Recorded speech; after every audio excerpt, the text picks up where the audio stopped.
Bismillahirrahmanirrahim. Assalamualaikum warahmatullahi wabarakatuh. Bismillahirrahmanirrahim. Bersyukur kepada Allah dengan mengucapkan Alhamdulillahirabbil alamin.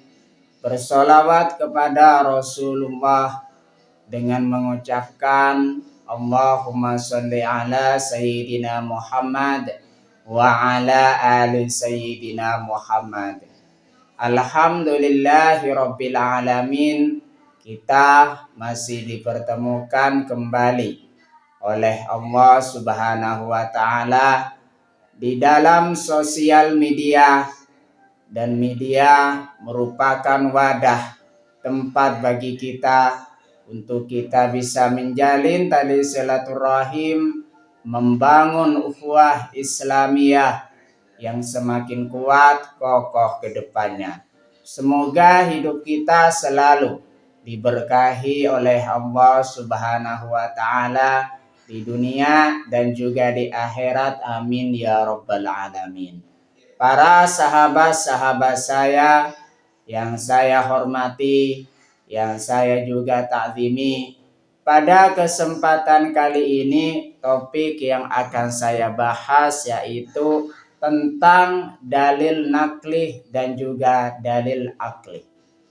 Jadi pembahasan kita pada kesempatan kali ini ialah tentang dalil nakli dan dalil akli. Dalil nakli adalah dasar hukum berdasarkan Al-Quran dan hadis yang bersifat mutlak. Jadi yang dimaksud dengan dalil nakli di sini ialah dasar hukum berdasarkan Al-Quran dan juga hadis. Sumbernya yaitu dari Allah Subhanahu wa Ta'ala. Al-Quran di situ firman Allah Subhanahu wa Ta'ala yang dijadikan pedoman hidup bagi seluruh manusia. Makanya di situ jikalau ingin selamat di dunia dan juga di akhirat, senantiasa berpegang teguh kepada Al-Quran dan juga hadis, mengamalkan apa yang ada di dalam Al-Quran dan juga hadis. Makanya di situ Al-Quran dan hadis di situ merupakan dalil nakli yang sumbernya langsung dari Allah Subhanahu wa Ta'ala. Hadis di situ ialah suatu perkataan, perbuatan dan juga persetujuan dari Nabi Muhammad SAW. Apa-apa yang dilakukan oleh Rasulullah SAW di situ berasal dari Allah Subhanahu wa Ta'ala. Jadi sumbernya dari Allah Subhanahu wa Ta'ala. Makanya di situ hadis juga termasuk kepada dalil nakli, karena apa-apa yang dilakukan oleh Rasulullah SAW di situ sumbernya dari Allah Subhanahu wa Ta'ala. Makanya saya katakan tadi dalil nakli di situ dasar hukumnya yang bersumber dari Allah Subhanahu wa Ta'ala, Al-Quran dan juga hadis. Sedangkan definisi yang kedua yaitu dalil akli adalah argumen berdasarkan akal pikiran, logika dan pengamatan manusia yang sifatnya relatif. Jadi yang dimaksud dengan dalil akli di situ ialah argumen yang berdasarkan pada logika, berdasarkan pada akal pikiran manusia dan juga pengamatan manusia yang sifatnya relatif. Jadi itulah perbedaannya. Kalau yang tadi kita membahas dalil nakli yang sumbernya dari Allah Subhanahu wa Ta'ala, Al-Quran dan juga hadis, sedangkan dalil akli di situ berdasarkan pada akal pikiran manusia, logika atau masuk akal dan juga pengamatan manusia. Keduanya saling memperkuat. Dalil nakli di situ memberikan petunjuk utama. Jadi kita senantiasa di situ berpegang teguh pada Al-Qur'an dan juga hadis, kemudian mengamalkannya. Dalil nakli di situ memberikan petunjuk utama. Sementara dalil akli membantu memahami dan merenungkan hikmah di dalamnya. Apa-apa yang ada di dalam Al-Qur'an di situ kita pahami. Ada maksud yang harus kita pahami di dalamnya.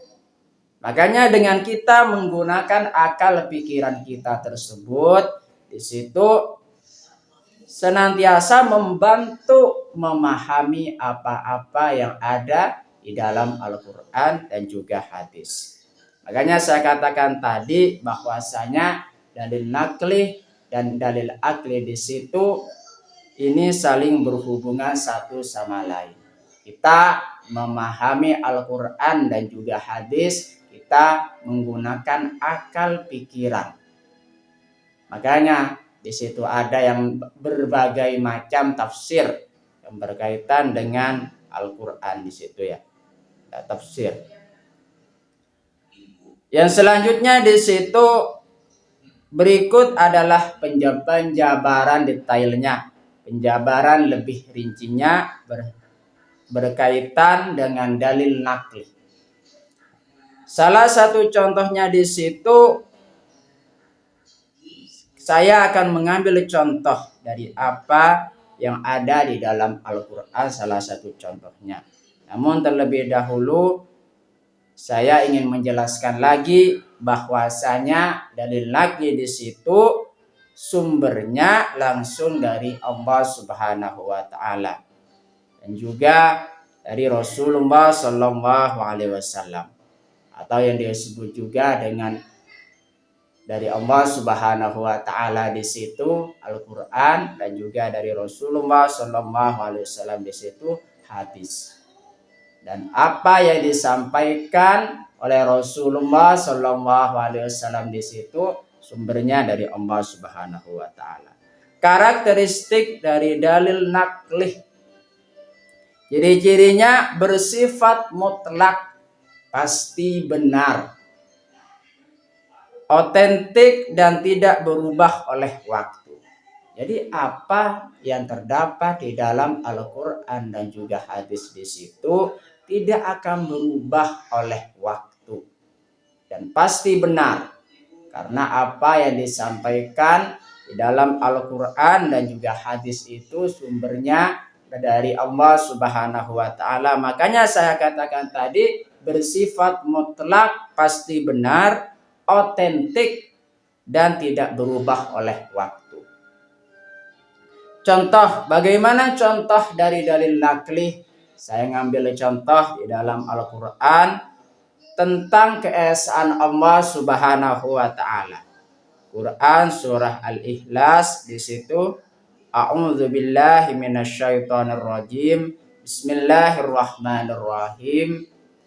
Qul huwallahu ahad, Allahus samad, lam yalid wa lam yulad wa lam yakul lahu kufuwan ahad. Artinya, katakanlah Muhammad, dialah Allah yang Maha Esa. Allah tempat meminta segala sesuatu. Allah tidak beranak dan tidak pula diperanakkan, dan tidak ada sesuatu yang setara dengan Dia. Quran surah Al-Ikhlas ayat 1 sampai 3. Ayat 1 sampai 4. Artinya di situ surat Al-Ikhlas di situ sudah disebutkan dulu di dalam Al-Qur'an dan sampai sekarang di situ tidak berubah. Yang menjelaskan tentang keesaan Allah Subhanahu wa taala. Bahwasanya Allah Subhanahu wa taala di situ esa, tunggal. Dia tidak beranak dan tidak pula diperanakkan. Dan Allah lah tempat kita untuk meminta segala sesuatu. Jadi di situ Allah Subhanahu wa taala esa. Esa artinya tunggal. Tidak ada sekutu bagi Allah Subhanahu wa taala. Allah tidak beranak dan tidak pula diperanakkan.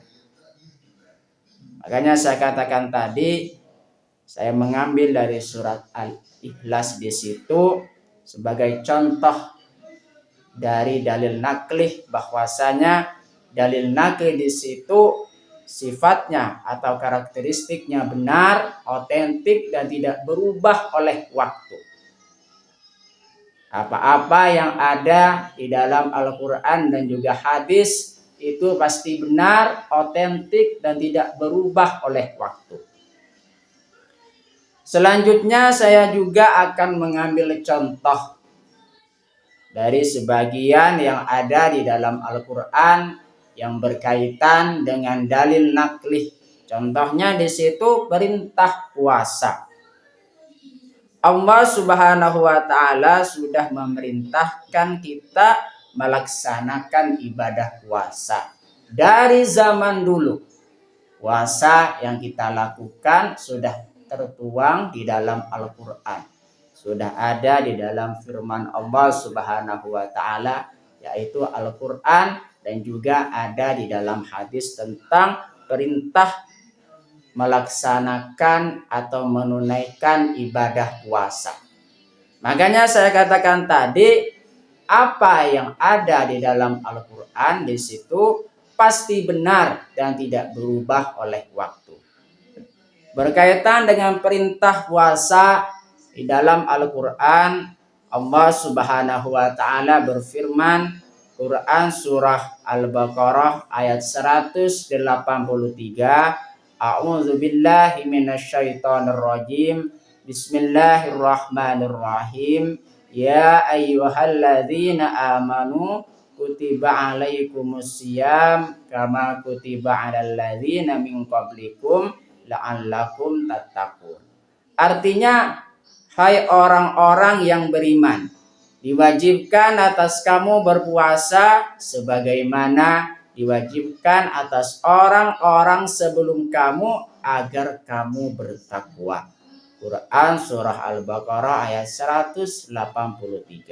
Artinya di situ kita sudah diwajibkan oleh Allah Subhanahu wa taala untuk menunaikan ibadah puasa atau untuk melaksanakan ibadah puasa.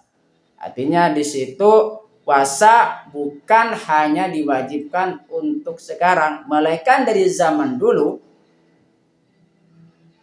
sebagaimana diwajibkan atas orang-orang sebelum kamu agar kamu bertakwa. Ini sudah jelas bahwasanya puasa yang kita laksanakan di situ merupakan amalan ibadah yang sudah dilaksanakan oleh orang zaman dulu.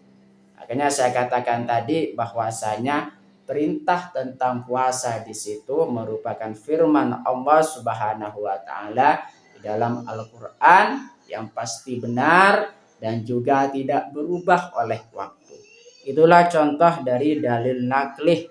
Makanya saya mengutip contoh dua. Saya mengambil sebagian dari yang ada di dalam Al-Quran tentang dalil naklih. Yang selanjutnya di situ dalil aklih, akal pikiran. Pengertian dalil yang bersumber dari hasil pemikiran. Jadi di situ dalil akli di situ hasil dalil yang bersumber dari hasil pemikiran, penelitian dan penalaran akal sehat manusia. Dalil akli, akal ya. Dalil yang bersumber dari hasil pemikiran manusia, penelitian dan penalaran akal sehat manusia. Bagaimana karakteristiknya atau ciri-cirinya dari dalil aklih? bersifat logis, sifatnya di situ masuk akal, objektif sesuai dengan kenyataan, dan seringkali bersifat nisbi. Nisbi artinya di situ relatif atau berkembang. Jadi di situ karakteristik dari dalil akli di situ bersifat logis, masuk akal, objektif sesuai dengan kenyataan. Apa yang kita pikirkan di situ salah satu contoh dari dalil akli, karena kita menggunakan pikiran secara logis, objektif. Bagaimana contoh dari dalil akli? Salah satu contohnya misalkan keberadaan pencipta. Adanya alam semesta yang teratur seperti peredaran matahari dan bumi menunjukkan secara akal bahwa pasti ada pencipta yang mengatur. Tidak mungkin terjadi secara kebetulan.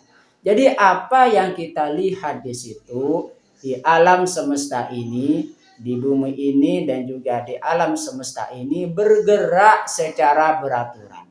Salah satu contohnya di situ matahari terbit dari arah timur dan juga tenggelam di barat.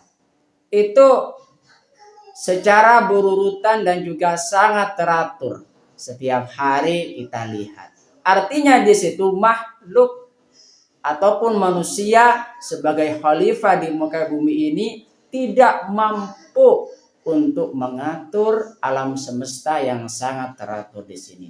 Artinya akal kita sudah mulai berpikir, merenungi tentang alam semesta ini untuk mendekatkan diri kepada Allah Subhanahu wa taala. Artinya di situ manusia tak bakalan mampu untuk mengatur alam semesta yang sangat teratur pergerakannya setiap hari. Hanya Allah Subhanahu wa taala yang mampu melakukannya. Itulah dengan kita menggunakan akal kita bisa memahami tentang alam semesta ini, bahwasanya alam semesta ini yang bergerak tidak bergerak sendiri, melainkan ada yang mengatur, yaitu pencipta, yaitu Allah Subhanahu wa taala. Itu termasuk kepada dalil akli. Selanjutnya contoh dari dalil akli di situ keadilan hari akhir. Akal sehat menerima bahwa kebaikan harus dibalas dengan kebaikan, dan kejahatan dibalas kejahatan, yang menuntut adanya hari pembalasan akhirat. Artinya di situ bahwasanya kita sebagai manusia yang memiliki akal, gunakan akal sebaik mungkin. Salah satu contohnya misalkan akal kita memahami, berpikir bahwasanya setiap perbuatan akan mendapatkan balasannya. Orang yang baik pasti akan mendapatkan kebaikan yang dia lakukan, sedangkan orang yang tidak baik akan mendapatkan dari apa yang mereka buat. Artinya di situ akan ada hari pembalasan di akhirat. Orang yang baik akan mendapatkan pahala, sedangkan orang yang tidak baik akan mendapatkan dosa dan nanti akan dibalas oleh Allah Subhanahu wa taala di akhirat. Artinya di situ akal kita sudah berfungsi sebagaimana mestinya. Bahwasanya kita sadar setiap perbuatan akan mendapatkan balasannya baik di dunia ataupun di akhirat. Itu termasuk kepada dalil akli, bahwasanya kita memahami, berpikir, merenungi tentang apa-apa yang kita berbuat akan mendapatkan balasan dari Allah Subhanahu wa taala. Terima kasih saya sampaikan kepada kalian semua yang sudah berpartisipasi di dalam channel saya. Semoga menjadi perantara kita semakin dekat kepada Allah Subhanahu wa taala, dekat juga kepada para rasulnya. berkaitan dengan dalil akli. Di sini bahwasanya Allah Subhanahu wa taala di situ sudah mengabarkan tentang hal ini, bahwasanya kita sebagai manusia menggunakan akal pikiran kita untuk memahami tentang alam semesta ini, memahami tentang proses penciptaan alam semesta ini, agar supaya kita senantiasa mendekatkan diri kepada Allah Subhanahu wa taala. Allah Subhanahu wa taala berfirman di dalam Al-Qur'an surah Al-Imran ayat 190, A'udzu billahi minasyaitonir rajim. Bismillahirrahmanirrahim. Inna fi khalqis samawati wal ard wa ikhtilafil laili wan nahari laayatil liulil albab. Artinya sesungguhnya dalam penciptaan langit dan bumi serta pergantian siang dan malam terdapat tanda-tanda kebesaran Allah bagi orang-orang yang berakal. Quran surah Al-Imran ayat 190. Terima kasih saya sampaikan kepada kalian semua. Sebelum saya tutup, mari kita ngirim Fatihah dulu kepada baginda Rasulullah sallallahu alaihi wasallam ila hadratin Nabil Mustafa Muhammadin sallallahu alaihi wasallam wa ala alihi wa ashabihi wa azwajihi wa dzurriyyatihi wa ahli baitihi wa liman dakhala fi baitihi ajmain kullu syai'in lillahi lahumul Fatihah. A'udzu billahi minasyaitonir rajim. Bismillahirrahmanirrahim. Alhamdulillahi rabbil alamin arrahmanir rahim maliki yaumiddin. Iyyaka na'budu wa iyyaka nasta'in ihdinas siratal mustaqim siratal ladzina an'amta 'alaihim ghairil maghdubi 'alaihim waladdallin. Fatihah yang selanjutnya, mari kita ngirim Fatihah kepada kedua orang tua kita semuanya, guru-guru kita semuanya, kaum muslimin muslimat, mukminin mukminat, semoga diteguhkan Islam dan juga iman kita oleh Allah Subhanahu wa taala, dan kita berdoa supaya kita semakin dekat kepada Allah Subhanahu wa taala, dekat juga kepada para rasulnya, dan semoga dipermudah setiap urusan-urusan kita oleh Allah Subhanahu wa taala. Amin ya rabbal alamin. Al-Fatihah. A'udzu billahi minasyaitonir rajim. Bismillahirrahmanirrahim. Alhamdulillahi rabbil alamin arrahmanir rahim maliki yaumiddin. Iyyaka na'budu wa iyyaka nasta'in ihdinas siratal mustaqim siratal ladzina an'amta 'alaihim ghairil maghdubi 'alaihim waladdallin. Terima kasih. Assalamualaikum warahmatullahi wabarakatuh.